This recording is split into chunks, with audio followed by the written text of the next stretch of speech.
DJ Suman Malangia.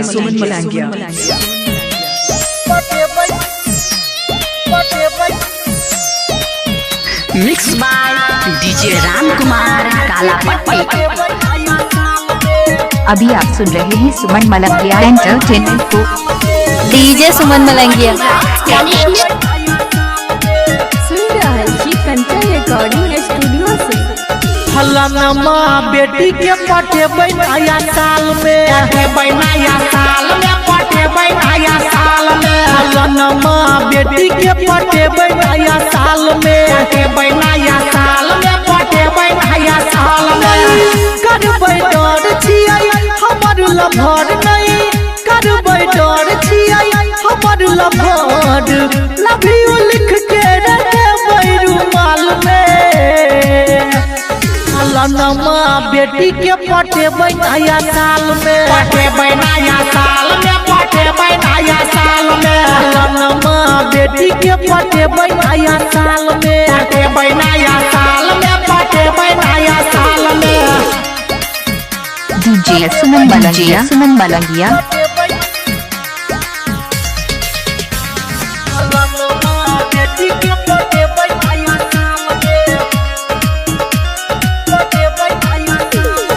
माल हमर पटतै त पार्टी है सही रे ये कतई दू तीन राती है सही रे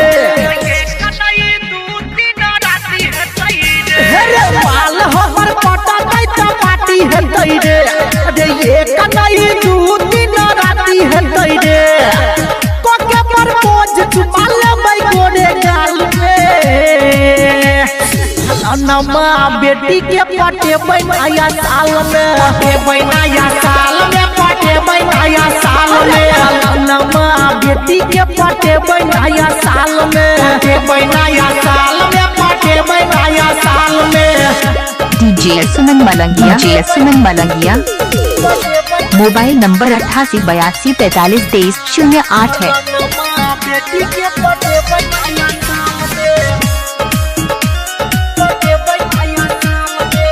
सुन रहा है कंचन रिकॉर्डिंग स्टूडियो से। भले ओकरा बाप से पिटाई जे रे हपाजतै जे बेसी त उठाई ले रे भले ओकरा भाई से पिटाई जे रे हपाजतै जे बेसी त उठाई ले रे राघव कमलेश नहीं छोड़बै कोनो हाल में।